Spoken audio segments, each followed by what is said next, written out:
શ્રી ગણેશાય નમઃ. અમારી YouTube channel ભક્તિ સત્સંગમાં આપ સૌનું સ્વાગત છે. આજના આ વિડીયોમાં આપણે જાણીશું નવરાત્રિની પૂજા વિધિ અને મહિમા.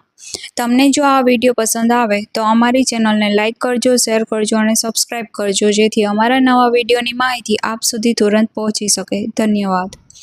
નવરાત્રિ એ હિન્દુ ધર્મનો ઉજવાતો એક મહત્વપૂર્ણ તહેવાર છે, જે દુર્ગા માતાજીની આરાધનાના 9 દિવસો માટે જાણીતી છે. વર્ષમાં સામાન્ય રીતે 2 મુખ્ય નવરાત્રિ છે: ચૈત્ર નવરાત્રિ અને શારદીય નવરાત્રિ. ચૈત્ર નવરાત્રિ ચૈત્ર માસમાં માર્ચ-એપ્રિલમાં આવે છે. વસંત ઋતુની શરૂઆતમાં ઉજવાય છે. આ સમયગાળા દરમિયાન ભગવાન રામનો જન્મ, રામનવમી પણ આવે છે. શારદીય નવરાત્રિ. શારદીય નવરાત્રિ અશ્વિન માસમાં સપ્ટેમ્બર-ઓક્ટોબરમાં આવે છે. આ શ્રેષ્ઠ અને સૌથી પ્રખ્યાત નવરાત્રિ છે. 9 દિવસ સુધી માતાજીની વિવિધ રૂપોમાં પૂજા થાય છે અને દસમના દિવસે વિજયાદશમી દશેરા ઉજવાય છે. શારદીય નવરાત્રિ 22 સપ્ટેમ્બર 2025 સોમવારથી શરૂ થઈ 2 ઓક્ટોબર 2025 ગુરુવારે દશેરા વિજયાદશમીનો ઉત્સવ મનાવવામાં આવે છે અને ત્યારે પૂર્ણ થશે. નવરાત્રિની પૂજા વિધિ. માતા દુર્ગાની આરાધનાના 9 દિવસ માટે કરવામાં આવે છે. દરેક દિવસ દુર્ગાજીના વિવિધ રૂપોની પૂજા થાય છે. અહીં ધર્મશાસ્ત્ર પ્રમાણે અને સરળ ભાષામાં નવરાત્રિની પૂજા કરવાની વિધિ અમે તમને જણાવીશું. ભગવાનનું સ્મરણ કરીને સ્નાન કરો અને શુદ્ધ વસ્ત્રો ધારણ કરો. પૂજાની જગ્યા સાફ કરો અને પૂજન સામગ્રી તૈયાર રાખો. ઘટ સ્થાપના. પ્રથમ દિવસે એક તાંબાનું કે માટીનું ઘટ એટલે કે ઘડો પાણીથી ભરવો. ઘટ પર નાળિયેર મૂકો અને સપ્ત પત્રો, આંબળા, મંગળ પત્રો મૂકો. ઘાટ પાસે જાઓ અને જવાર અથવા ઘઉં વાવો. ઈષ્ટ દેવતા અને માતાજીનું આહ્વાન કરો. આ ઘટ સ્થાપનાથી પૂજાનું અધિષ્ઠાન થાય છે. દુર્ગા સ્તુતિ અને આવાહન કરો. માતાજીનું ધ્યાન ધરો. નવદુર્ગાનું નામ લેવા. શૈલપુત્રીથી શરૂ કરીને સિદ્ધિદાત્રી સુધી માતાજીના મંત્રો કરવા. દુર્ગા કવચ, અર્ગલા સ્ત્રોત કે 108 નામનો જાપ કરો. પ્રતિદિન એક રૂપની પૂજા કરો. પહેલા દિવસે શૈલપુત્રી, સ્ત્રી શક્તિનું રૂપ શૈલપુત્રી અને લાલ રંગ. બીજા દિવસે બ્રહ્મચારિણી, સ્ત્રી શક્તિનું રૂપ તપશ્ચર્યા અને રંગ સફેદ. ત્રીજા દિવસે ચંદ્રઘટા, શૌર્ય સ્ત્રી શક્તિ રૂપ છે અને રંગ પીળો છે. ચોથા દિવસે કૃષ્ણમાંડા, સર્જન શક્તિ સ્ત્રી શક્તિનું રૂપ છે અને લીલો રંગ છે. પાંચમા દિવસે સ્કંદ માતા, માતૃત્વનું સ્ત્રી શક્તિ રૂપ છે અને ગુલાબી રંગ છે. છઠ્ઠા દિવસે કાત્યાયની દેવી, યોદ્ધા શક્તિ રૂપ છે અને નારંગી કલર છે. કાલરાત્રિ, વિનાશક શક્તિનું સ્ત્રી શક્તિ રૂપ છે અને ભૂરો રંગ છે. મહાગૌરી, શાંતિ અને શુદ્ધતા શક્તિ સ્વરૂપ છે અને જાંબલી રંગ છે. નવમું સિદ્ધિદાત્રી, સિદ્ધિ આપનારી છે અને નાવી રંગ છે. પૂજન સામગ્રીમાં ફૂલ, ધૂપ, દીવો, નાળિયેર, ફળ, પાન, સૂકા મેવા વગેરે તૈયાર રાખવું. કુમકુમ, અક્ષત, ચોખા, કલશ, નાળિયેર, માટલામાં વાવેલ જાવ અથવા જુવાર, મીઠાઈ અને નૈવેદ્ય. દુર્ગા સપ્તશતી પાઠ અને દુર્ગા સ્ત્રોત કરવા. નૈવેદ્ય અને આરતી. દરરોજ નૈવેદ્ય ધરાવો. ખીર, ફળ, શુદ્ધ પકવાન. આરતી કરો. જય આદ્યાશક્તિ માની આરતી તમે કરી શકો છો. માતાજીની આરતી પછી પ્રસાદ વહેંચો. આ 9 દિવસોમાં તમે કન્યા પૂજન પણ કરી શકો છો. 9 નાની બાળિકાઓનું પૂજા કરો. તેમને માતાજીના રૂપમાં માનો. તેમનું પાંખું ધોઈ અને તેમને ખવડાવો. દક્ષિણા દાન આપો. તેનું બહુ મહત્વ છે. ખાસ સૂચનાઓ. પૂજા દરમિયાન કોઈ પણ બેદરકાર રહેવું નહીં. ઉપવાસ રાખનાર વ્યક્તિએ ફરાળ અને અનાજવિહીન ભોજન જ લે તો વધારે સારું. બાકી એકટાણું પણ કરી શકે છે. એક સમય ભોજન લઈ શકે છે. સંતાન, સુખ, શાંતિ, આરોગ્ય અને સમૃદ્ધિ માટે આ પૂજા કરવામાં આવે છે. હવે આપણે સાંભળીશું દશેરા વ્રત કથા. હિન્દુ ધર્મમાં મહત્વપૂર્ણ અને પાવન કથા એટલે દશેરા વ્રત કથા. દશેરા, જેને વિજયાદશમી પણ કહેવાય છે, એ આશ્વિન માસની શુક્લ પક્ષની 10મી તિથિએ ઉજવવામાં આવે છે. આ દિવસ પર શ્રી રામે રાવણનો વધ કરીને અધર્મ ઉપર ધર્મનો વિજય પ્રાપ્ત કરી હતી. તે ઉપલક્ષે આ વ્રત અને કથા પાલન થાય છે. દશેરા વ્રત કથા. પ્રાચીન સમયમાં એક પવિત્ર નગરીમાં એક રાજા રાજ કરતો હતો. તે રાજા ધર્મનિષ્ઠ અને પ્રજાવત્સલ હતો. એકવાર રાજ્યમાં ભયંકર દુષ્કાળ પડ્યો. લોકો દુઃખી અને પીડિત થવા લાગ્યા. રાજા આથી ખૂબ જ ચિંતિત થયો અને ઉપાય શોધવા એક ઋષિ પાસે ગયો. ઋષિએ રાજાને કહ્યું, હે રાજન, જો તમે અને તમારા રાજ્યના લોકો આશ્વિન શુક્લ 10મીના દિવસે માતા દુર્ગાનું પૂજન કરી વિજયાદશમીનું વ્રત રાખશો તો તમારા રાજ્યમાંથી તમામ દુઃખો દૂર થશે.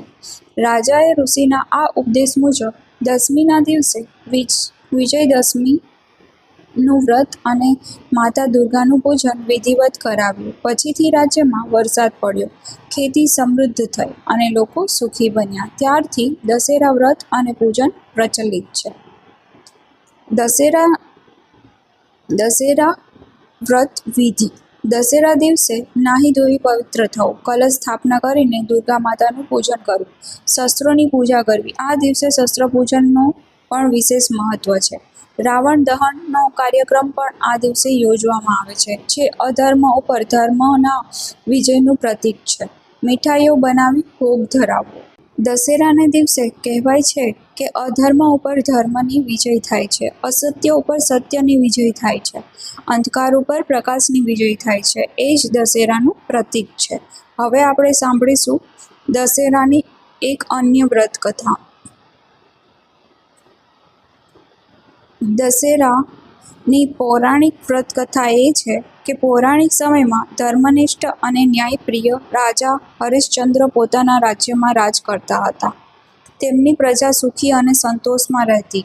એક વખત તેમના રાજ્યમાં દુષ્કાળ પડ્યો. વર્ષો સુધી વરસાદ ન પડ્યો અને લોકો ભૂખમરાથી પીડિત થયા. રાજા હરિશ્ચંદ્ર અત્યંત ચિંતામાં મુકાયા. તેઓ અનેક યજ્ઞ, પૂજા, દાન, ધર્મ અને તીર્થયાત્રા કરીને પણ રાહત ન મળતા જોઈ થોડો વ્યગ્ર બન્યા અને એક દિવસ તેઓ એક મહાન ઋષિ પાસે ગયા. ગુરુદેવ, મારી પ્રજા દુઃખી છે, અન્ન વગરની તરસી રહી છે. કૃપા કરી કોઈ આવો ઉપાય બતાવો જેનાથી મારા રાજ્યમાં ફરીથી સુખ શાંતિ વસે. ઋષિએ કહ્યું, હે રાજન, આશ્વિન માસની શુક્લ પક્ષની 10મી વિજયાદશમી તરીકે ઉજવાય છે. દિવસમાં શાસ્ત્રોક્ત વિધિથી માતા દુર્ગાનું પૂજન કરો, શસ્ત્ર પૂજા કરો અને તમારા રાજ્યના લોકોને પણ આ વ્રત કરવા કહો. જે લોકો આ દિવસે ઉપવાસ રાખે છે અને માતા દુર્ગાનું સ્તવન કરે છે તેમને જીવનમાં સર્વ વિજય પ્રાપ્ત થાય છે. આ સાંભળીને રાજાએ આખા રાજ્યમાં જાહેરનામું કરાવ્યું કે બધા લોકો 10મીના દિવસે ઉપવાસ રાખે, માતા દુર્ગાનું પૂજન કરો અને શસ્ત્ર પૂજન કરો. તે દિવસે સમગ્ર રાજ્યમાં ધૂન ધમાલ ભક્તિભાવથી દેવી પૂજન થયું. બધાએ વ્રત રાખ્યું. રાજાએ પણ રાતભર જાગરણ કરી દેવીના ભજન કીર્તન કર્યા. આ વ્રતના મહિમાથી થોડા દિવસોમાં રાજ્યમાં મેઘરાજાએ કૃપા વરસાવી, ધંધા પાણી ફરીથી ચાલુ થયું અને સમગ્ર રાજ્ય સમૃદ્ધ થઈ ગયું. ત્યારથી દશેરાનું વ્રત ધર્મ, ભક્તિ અને વિજયનું પ્રતીક બનીને આજ સુધી ઉજવાતું આવ્યું છે. દશેરાનું ધાર્મિક મહત્વ. શ્રી રામ વિજયોત્સવ. આ દિવસે ભગવાન શ્રી રામે 10 મુખી રાવણનો વધ કરી સત્ય અને ન્યાયની વિજય પ્રાપ્ત કરી હતી. માતા દુર્ગાની વિજય. આ દિવસે નવરાત્રિના પૂર્તિ રૂપે પણ આવે છે, જેમાં માતા દુર્ગાએ મહિષાસુર જેવા અસુરોનો સંહાર કર્યો હતો. શસ્ત્ર પૂજન. શસ્ત્રને દેવી રૂપ માનીને તેની પૂજા થાય છે. અહિંસા અને ધર્મરક્ષાના સાધન રૂપ છે. દશેરાની વ્રત વિધિ. સવારે સ્નાન કરી સ્વચ્છ વસ્ત્રો ધારણ કરવા, પૂજા માટે દીવો, ફૂલ, ધૂપ, નૈવેદ્ય, રાખડી, લાલ કપડો વગેરે તૈયાર કરો. કલશ સ્થાપિત કરો અને દુર્ગા સપ્તશતીનું પાઠ કરો અથવા દુર્ગા ચાલીસાનું પઠન કરો. મીઠાઈ, ફળ, નૈવેદ્ય અર્પણ કરો. શસ્ત્ર અથવા વ્યવસાયમાં ઉપયોગી સાધનોની પૂજા કરો. રાવણ દહન જો કોઈ સ્થળે હોય તો તેના પર દર્શન કરો. અપરાજિતા દેવી ને મનમાં ધ્યાન કરીને વિજય માટે પ્રાર્થના કરો. ભોજનમાં મીઠાઈ અને પુષ્ટિકર પદાર્થોનું સેવન કરો. સ્નેહીજનોને દશેરાની શુભકામના આપો. દશેરાના દિવસે કહેવાતી વિજય પ્રાર્થના: જયતિ જયતિ ધર્મઃ, સત્યમ જયતિ નિત્યમ, અધર્મો વિનશ્યતિ, વિજયો ભવતુ ન સદા. ધર્મ હંમેશા વિજયી બને છે, સત્ય હંમેશા નિર્વિકાર રહે છે, અધર્મ નષ્ટ થાય છે અને આપણું જીવન વિજયમય બને એ જ કામના. અપરાજિતા પૂજા દશેરાના દિવસે કરવામાં આવે છે. માતા અપરાજિતાનું પૂજન કરવાથી જીવનમાં ક્યારેય કોઈ વિઘ્ન આવતા નથી એવું માનવામાં આવે છે. રાવણ દહન કરવો એટલે આત્માના અંદર રહેલો અહંકાર, ક્રોધ, લોભ જેવા 10 મુખનો નાશ થાય. હિન્દુ ધર્મમાં ઉજવાતો એક મહત્વપૂર્ણ તહેવાર છે જે દશેરા એટલે કે વિજયાદશમી તરીકે ઓળખવામાં આવે છે. આ તહેવાર રામ વિજયોત્સવ તરીકે પણ ઓળખવામાં આવે છે, કારણ કે આ દિવસે ભગવાન રામે દાનવરાજ રાવણનો વધ કરી ધર્મની જીત, સત્યની અસત્ય ઉપર વિજય અને અંધકાર ઉપર પ્રકાશનો સંદેશ આપ્યો હતો. હવે આપણે સાંભળીશું દશેરાની રામ વિજય કથા. અયોધ્યા નગરના રાજા દશરથના 4 પુત્રો હતા: રામ, લક્ષ્મણ, ભરત અને શત્રુઘ્ન. ભગવાન રામ દશરથના મોટા પુત્ર અને અયોધ્યાના વારસ હતા. રામ ચિત્રકૂટના વૃદ્ધાશ્રમમાં જીવન જીવી રહ્યા હતા, કારણ કે તેમને 14 વર્ષનો વનવાસ દંડ સ્વીકારવો પડ્યો હતો.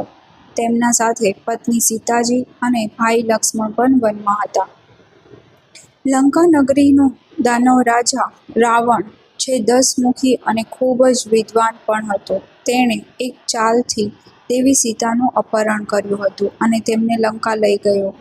રામ અને લક્ષ્મણને સીતાની શોધ માટે અનેક ધર્મયાત્રાઓ અને સંઘર્ષો કર્યા. રામે સુગ્રીવ અને હનુમાન સાથે મિત્રતા કરી. હનુમાને સીતાને લંકામાં શોધી કાઢ્યા. રામે વાનર સેના એકત્ર કરી અને સમુદ્ર પર નળ, નીલ દ્વારા પુલ બાંધીને લંકા પર ચઢાઈ કરી. લંકા પર ઘમાસાન યુદ્ધ થયું. રાવણ શક્તિશાળી અને મહાયોદ્ધા હતો. તેણે અનેક અસુરો શક્તિઓનો ઉપયોગ કર્યો, છતાં રામે ધર્મના પથ પર રહી યુદ્ધ કર્યું. લક્ષ્મણે મેઘનાદ, રાવણનો પુત્રનો વધ કર્યો અને અંતે રામે રાવણ બાણ વડે વધ કર્યો. રાવણના વધના દિવસે વિજયાદશમી તરીકે ઓળખાય છે, જે દિવસે સદ્ગુણોએ દુર્ગુણો પર વિજય મેળવ્યો અને તેમનો રામ વિજય થયો. તેથી તેને દશેરા પણ કહેવાય છે. 10 મસ્તક ધરાવનાર રાવણનો અંત. રાવણ દહન. ઘણા વિસ્તારોમાં રાવણ, કુંભકર્ણ અને મેઘનાદના પૂતળા બનાવીને દહન કરવામાં આવે છે. રામલીલા. ભગવાન રામની જીવનકથા, ભજનો અને નાટક સ્વરૂપે રજૂ થાય છે. શસ્ત્ર પૂજન. યોદ્ધાઓ અને વેપારીઓ માટે આ દિવસે શ્રેષ્ઠ માનવામાં આવે છે. શસ્ત્ર પૂજન. વિદ્યા મૃગા મેળો. લોકો વિશેષ વૃક્ષ પાન, અપરાજિતા અથવા સેનાપતિનું વિતરણ કરી વિજય આશીર્વાદ લે છે. દશેરાના આધ્યાત્મિક અર્થો. સત્યની અસત્ય પર વિજય, સદ્ગુણો દ્વારા દુર્ગુણોનો નાશ, અંતર્ગત રાવણ, અહંકાર, ક્રોધ, લોભનો નાશ. હવે આપણે સાંભળીશું મા દુર્ગાની અસુરોનો નાશ કરનાર કથા. મહિષાસુર વ્રત કથા એ માતા દુર્ગાના પરાક્રમ અને ધર્મની દુરાચાર પર વિજયની ગાથા છે, જેને કેટલીક જગ્યાએ મહિષાસુર મર્દિની કથા તરીકે પણ ઓળખવામાં આવે છે. આ કથા ખાસ કરીને અશ્વિન માસ, નવરાત્રિ, દશેરા અને દેવી પૂજાના સમયમાં સાંભળવામાં આવે છે.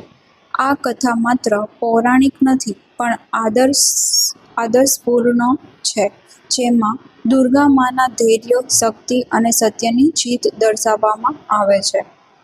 મહિષાસુર વ્રત કથા. પૌરાણિક વાર્તા. મહિષાસુરનો એક અસુર રાક્ષસ હતો, જેનું શરીર ભેંસ જેવા માથે અને માનવ શરીર ધરાવતું હતું. તે ભેંસ મહિષના રૂપમાં પૃથ્વી પર ત્રાસ ફેલાવતો હતો. તેથી તેનું નામ મહિષાસુર પડ્યું. તેણે અનેક વર્ષો સુધી તપ કરીને ભગવાન બ્રહ્માને પ્રસન્ન કર્યા અને ઈચ્છિત વરદાન માંગ્યું. હે બ્રહ્માજી, મને કોઈ દેવતા કે પુરુષ મારવા સમર્થ ન હોય. મારી મરણ માત્ર સ્ત્રીના હાથે થવી જોઈએ. બ્રહ્માજીએ આશીર્વાદ આપી દીધો. મહિષાસુરે વિચાર્યું કે સ્ત્રીઓ તો નમ્ર હોય છે, સાધુતાપૂર્વક જીવન જીવે છે. તે મારી શત્રુ કેવી રીતે બની શકે? મહિષાસુરનો ત્રિલોક વિજય. વરદાન મળતા જ મહિષાસુરે ત્રિલોક ભૂ-ભવ સ્વર્ગમાં ત્રાસ મચાવ્યો. દેવતાઓને હંકાર્યા, ઇન્દ્રને હરાવ્યા અને સ્વર્ગ ઉપર કબજો કર્યો. ઋષિમુનિ અને યજ્ઞ વિધાનોને નષ્ટ કર્યા. દેવતાઓ દુઃખી બનીને બ્રહ્મા, વિષ્ણુ અને મહાદેવ પાસે પહોંચ્યા. બ્રહ્મા, વિષ્ણુ અને શિવ સહિત બધા દેવતાઓએ પોતાની ક્રોધરૂપ શક્તિઓ એકત્ર કરી. એ શક્તિઓના સહયોગથી એક મહાશક્તિ પ્રગટ થઈ, દેવી દુર્ગા. માતાજીનું રૂપ. 10 હાથ, દરેકમાં શસ્ત્ર, વ્રજ, ત્રિશૂલ, ચક્ર, ધનુષ, તલવાર, શંખ વગેરે, વાઘ અથવા સિંહ પર આરૂઢ. 9 દિવસનું યુદ્ધ હતું. દેવી દુર્ગાએ મહિષાસુર સામે યુદ્ધ છેડ્યું. મહિષાસુર પણ પોતાની અસુર સેના સાથે યુદ્ધમાં ઉતર્યા. વિવિધ સ્વરૂપો ધારણ કરી દુર્ગાને મારવા પ્રયત્ન કર્યા. ક્યારેક ભેંસ, ક્યારેક સિંહ, ક્યારેક મનુષ્ય. દેવી દુર્ગાએ અંધકારપુરના મેદાનમાં 9 દિવસ અને રાત્રિ સુધી યુદ્ધ કર્યું. આ યુદ્ધ નવરાત્રિ તરીકે ઓળખાય છે.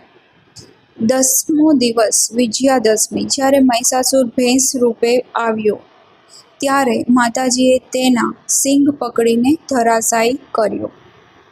પોતાની ત્રિશૂળ વડે હૃદય વિંધ્યું અને મહિષાસુરનો નાશ કર્યો. આ રીતે દેવી દુર્ગાએ અહંકાર, દુર્ગુણો અને પાપનો નાશ કર્યો. દેવીના શક્તિ સ્વરૂપમાં ભક્તિ કરવી. અહંકાર, કામ, ક્રોધ, મોહ જેવા મહિષાસુર તત્વોનો અંત કરવો. સ્ત્રી શક્તિનું સન્માન અને પૂજન કરવું. માનવજત, સત્ય અને ધર્મના પથ પર ચાલવાની પ્રેરણા લેવી.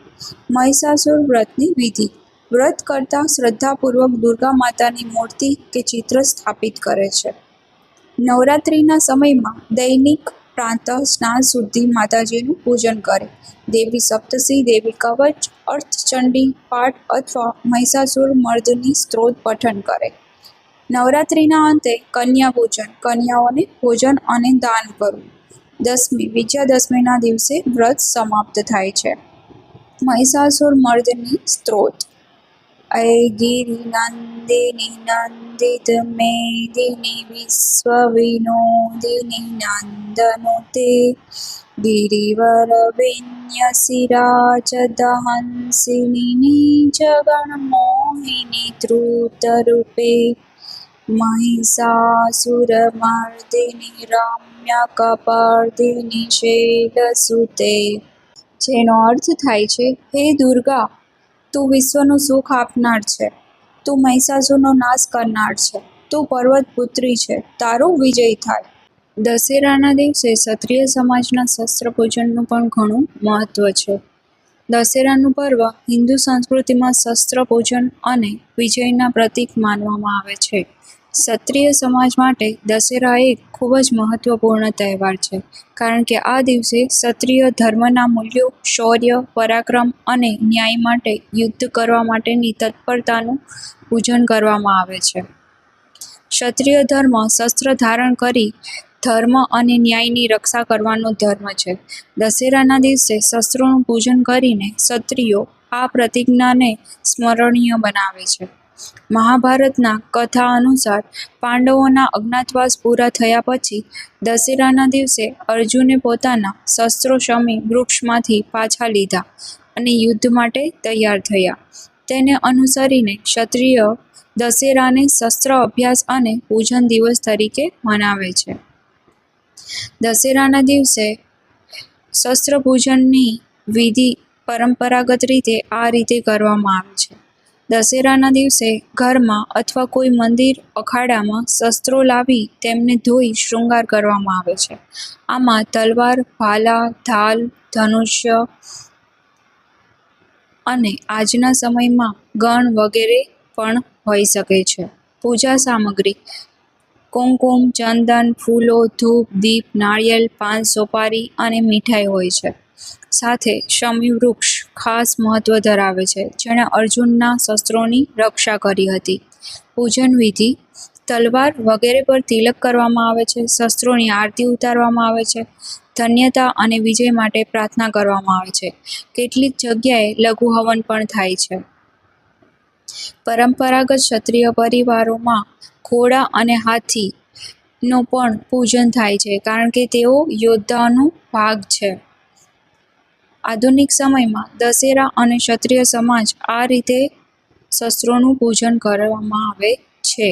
આજે પણ અનેક રાજપૂત પરિવારમાં ક્ષત્રિય સમુદાય આ પરંપરાને જાળવી રહ્યા છે. કેટલીક જગ્યાએ શસ્ત્રોનું પૂજન કરવા માટે પરાક્રમ યાત્રા તેમજ હોર્સ રાઇડિંગ અને શસ્ત્ર કલાનું પ્રદર્શન પણ યોજાય છે. રાજસ્થાન, ગુજરાત, મધ્યપ્રદેશ, ઉત્તર પ્રદેશ વગેરેમાં આ પરંપરા ખાસ મહિમાવાળી છે. દશેરાના દિવસે શસ્ત્રપૂજન ક્ષત્રિય સમાજ માટે માત્ર ધાર્મિક કર્મ નથી, પણ પોતાનું ઐતિહાસિક ગૌરવ યાદ કરવાનું અને ધર્મ, ન્યાય તથા રાષ્ટ્ર માટે પોતાને સમર્પિત કરવાનો સંકલ્પ છે. આપ સૌને દશેરાની હાર્દિક શુભકામના. હેપ્પી દશેરા.